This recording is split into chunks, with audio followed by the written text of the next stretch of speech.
Hi everyone, Mike White here. Welcome to this week's blog post. Boy, just like that, when you think things are about to turn around and head in the direction we've all been looking forward to in the rate markets, we get a brutal CPI report and a week 10-year note auction, yesterday, and bond prices just got smacked around and rates moved higher. And boy, just the volatility and the reaction to data that virtually nobody in the industry was even close to thinking. By and large, people were looking for favorable numbers, some, thinking even more favorable than others, but nobody, and I mean nobody, was expecting the numbers that we saw yesterday.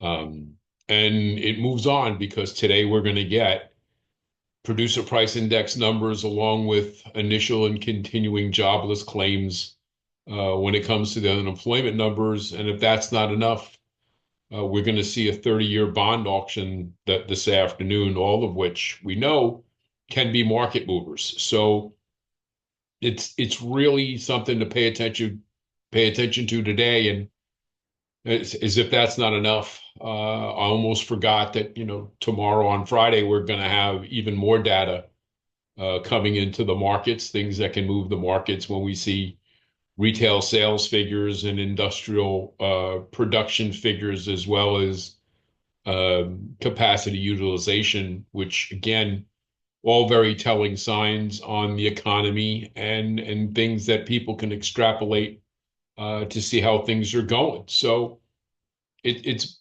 was rough yesterday. We have to keep our eyes and ears open to what can happen today and tomorrow.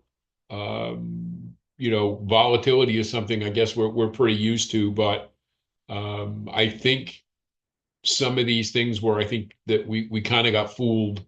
At least I know I did. I was anticipating, again, along with a lot of other people, that the CPI numbers were going to be significantly better than they were. And there's not much you can do about it. The market's going to react. So just keep this in mind. Um, it's really important that we have conversations with our clients when we're dealing with volatility. And we should be having this conversation with our people and our referral partners about how and when markets can move and why, and what that means to certain people. And for some people you're working with, it's, a minor inconvenience that what they thought was going to happen is only a little more expensive each month than it was before. But for other people that you're working with, who are really, at expanding the zone, if you will, as far as they can, some of these things can really play havoc with their ratios. And there may be some people who are, thinking in one thing. And again, with all the information that's online, with unfortunately the number of people in our industry who, play the rate game, they tell people about certain rates that may or may not be possible, hoping that by the time that person goes under contract, that that rate is somehow available. We've all seen that, and it makes it tough for those people who are trying to do things the right way. But this is when you can have those conversations, and there are tools that you can use and conversations that you can have and situations that you can share with people, as long as they know what's going on and when things can change and when they need to be paying attention.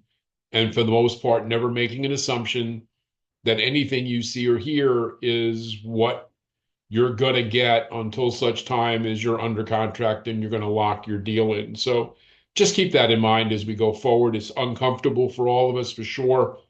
But like anything else, it's better to be out in front of this and have these conversations than not have these conversations or not prepare people at all. And then they get impacted in a way that they're not going to be able to recover from. So keep your eyes on the markets this morning and the rest of today. Pay attention to what can happen tomorrow. And like I said, it's better to know what may be coming and how to be prepared for it than to be blindsided by it. And if you have any questions or comments, it's Mike at imtcoaching.com. Looking forward to possibly some good news and a reprieve today and tomorrow, but we got to be prepared if we don't get it. And as always, I'll talk to you again next week. Take care.